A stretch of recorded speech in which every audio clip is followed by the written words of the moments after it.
नमस्कार दोस्तों, the inspired me YouTube channel में आपका तहे दिल से बहुत बहुत स्वागत है। बहुत समय पहले की बात है, किसी नगरी में एक युवक रहा करता था। वह युवक बहुत ही शर्मीला था। वह इतना शर्मीला था, जब भी कोई नया व्यक्ति उसके पास आकर खड़ा होता तो वह उससे बात भी नहीं कर पाता था। यहाँ तक कि जिन्हें वह जानता पहचानता था, उनसे भी बात करने में उसे बहुत शर्म आया करती थी। वह उनसे भी बात नहीं कर पा सकता था और अपनी इस समस्या के कारण वह खुद ही बहुत परेशान रहा करता था, क्योंकि वह अपने जीवन में कुछ कर ही नहीं पा रहा था। धीरे धीरे समय बीतता गया और समय बीतने के साथ साथ उस युवक की शर्माने की आदत भी बढ़ती चली गई, जिसके कारण वह अत्यधिक उदास, चिंतित और परेशान रहता था। वह यह समझ नहीं आ रहा था कि वह अपनी इस समस्या से कैसे छुटकारा पाए। उसके घर वाले भी अब उसकी इस समस्या को लेकर बहुत चिंतित रहने लगे। वे सोचते थे इसका अब क्या होगा, यह अपने जीवन में कुछ कर पाएगा भी या नहीं। जब भी वह कहीं पर काम के लिए जाता तो लोग उसके इस सीधेपन का फायदा उठाते, उसे परेशान करते और वह इतना भोला था कि वह कुछ ज्यादा कह नहीं पाता था, जिसके कारण उसे कोई भी कुछ भी कह देता था और वो वहाँ से चला जाता। इन्हीं सब कारणों की वजह से उसका मन किसी काम में नहीं लगता। वह हर काम को कुछ ही दिनों में छोड़ दिया करता था। उसके मन में बहुत कुछ चल रहा था।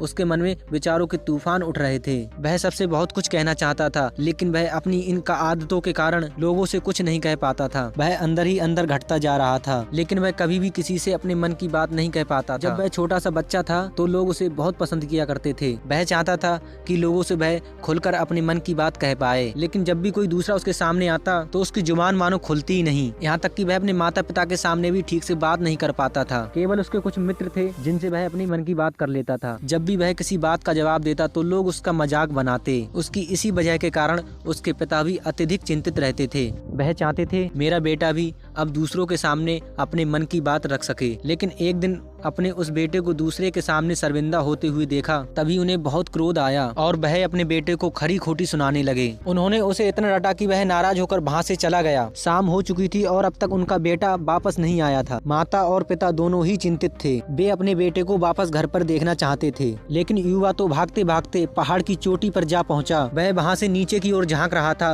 और ईश्वर से कहने लगा, हे भगवान, आपने मुझे ऐसा क्यों बनाया कि लोग मेरी मजाक उड़ाते हैं, बात बात पे मेरी हंसी बनाते हैं। मेरी इस जिंदगी का क्या फायदा, अब मैं तेरे पास आ रहा हूँ। इतना कहकर जैसे ही वह युवक कूदने की तैयारी करता है, तभी पीछे से आवाज सुनाई देती है, बेटा जान देना तो बहुत आसान है, लेकिन इस जान को तुम वापस नहीं पा सकते। जैसे ही यह आवाज उसके कानों में पड़ी, पीछे मुड़कर देखने लगा। उसने जैसे ही पीछे देखा तो उसने पाया कि उसके पीछे एक बौद्ध भिक्षु खड़े हैं। उन्हें देखकर उसने अपने कदम पीछे कर लिए और चुपचाप खड़ा हो गया। अपनी वही आदत के कारण उनसे वह कुछ कह नहीं पाया। तभी वह बौद्ध भिक्षु उससे कहते हैं, बेटा क्या बात है, आखिर तुम यहाँ पर क्या कर रहे हो और तुम अपने इस जीवन को क्यों समाप्त करना चाहते हो? यह अनमोल जीवन बहुत कम लोगों को नसीब होता है और तुम्हें यह जीवन व्यर्थ लगता है। इस पर वह युवक कहता है, नहीं नहीं, ऐसा कुछ नहीं, मैं तो यहाँ पर बस खड़ा होकर देख रहा था। तभी महात्मा बुद्ध इस युवक से कहते हैं, बेटा मैं जानता हूँ कि तुम यहाँ पर क्या करने आए। तुम मुझसे कुछ नहीं छुपा सकते, लेकिन मैं चाहता हूँ कि तुम अपनी समस्या मुझे खुद बताओ, तभी मैं उसका समाधान तुम्हें बताऊंगा, वरना मैं कुछ नहीं कर सकूंगा। उन महात्मा बौद्ध की यह बात सुनकर वह युवक कहता है, नहीं नहीं, मैं ठीक हूँ, मैं सच कह रहा हूँ। ठीक है बेटा, यदि तुम नहीं चाहते कि मैं तुम्हारी मदद करूँ